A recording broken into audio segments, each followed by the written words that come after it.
Thank you very much, Virginia. Now, the Queensland government this morning says it's possible the World Heritage Body UNESCO could place the Great Barrier Reef on its in danger list. Very big news. Joining us now to discuss this is the Federal Environment Minister, Josh Frydenberg. Minister, good morning. How much of a danger is the reef in being placed on the in danger list? Well, Michael, as you know, when we first came to government, the reef was on UNESCO's in danger watch list, and since that time we've worked very effectively with the Queensland government to put in place the Reef 2050 plan with 151 different initiatives designed to improve the water quality on the reef and to see some $2 billion invested. We're now providing an update to UNESCO, and that report will hopefully see Australia stay off the endangered watch list, given that we were removed just recently. So we're very concerned about the health of the reef. It's suffered a major bleaching event, but it is a great national and world treasure, some 2,300 kilometres long, greater than the size of Italy, and with remarkable natural features which are visited by tens of thousands of people from around the world every year. The Minister in Queensland, Stephen Miles, your counterpart, says one of the reasons the reef could be placed on the endangered list is the Queensland opposition, the LNP there, teaming up with the crossbench senators to block those land clearing laws. We'd expect Stephen to say that. I mean, it's been a very pointed and partisan domestic political debate in Queensland, those land clearing laws. But I can say, as the federal minister, I have under the Environmental Protection, Biodiversity and Conservation Act the power to intervene on land clearing matters where it does have a significant environmental impact. Will you use that power? Well, we have already initiated some controlled actions, and we're watching it all very closely. What are those controlled actions? Well, it means that we can intervene to stop land clearing if we believe it's going to have a significant environmental impact. So we look at those issues on a case-by-case basis. We talk to the farmers in question, but we also recognise that they have a need to develop their land, and there can be good environmental practices and good farming practices sitting side by side. How long do you give this before you have to make a decision whether or not to intervene? Well, we do. We're having these discussions all the time, and we do ask for more information from the farmers, and we work constructively with the Queensland government.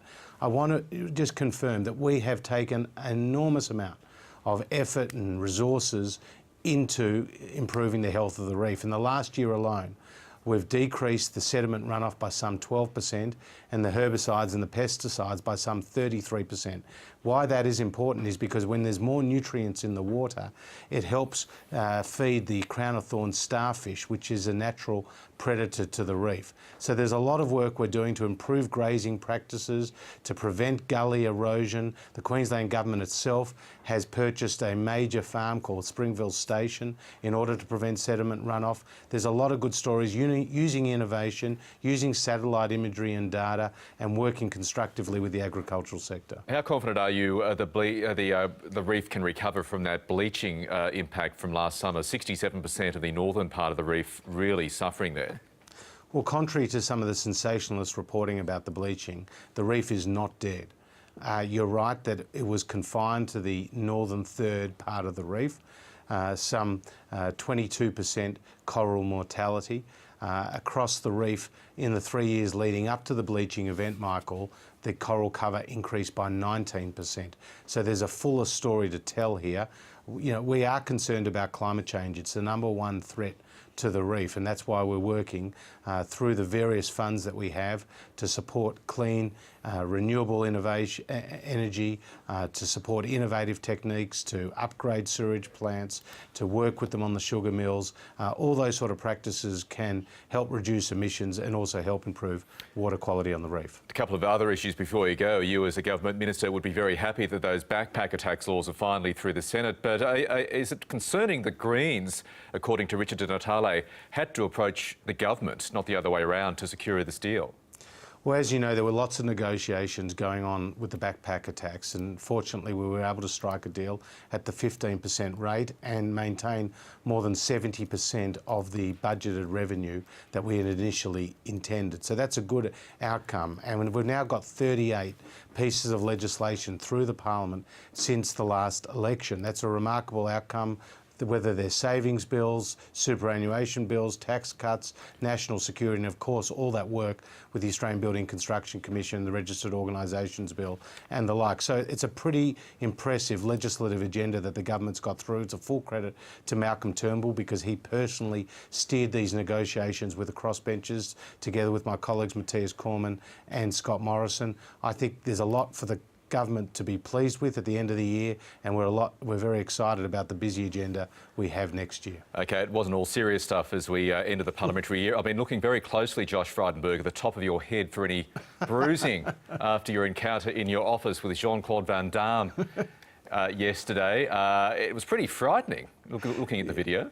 Well, I don't think he would have got over your head because you're slightly taller than me. But as you know, I had a full head of hair last time I appeared on your program, so he has given me a free haircut. But he was a lovely guy. The muscles from Brussels, obviously someone very well received in Australia. But he has a really interesting initiative that he wants to progress, which namely is to set up a conservation sanctuary here in Australia to protect both native Australian species, but also some of the native species who are endangered from the rest of the world. So we'll continue to have those discussions with him. But he was a good sport. He was a good sport. As well as a pretty good kickboxer. That's right. You should have kicked him back.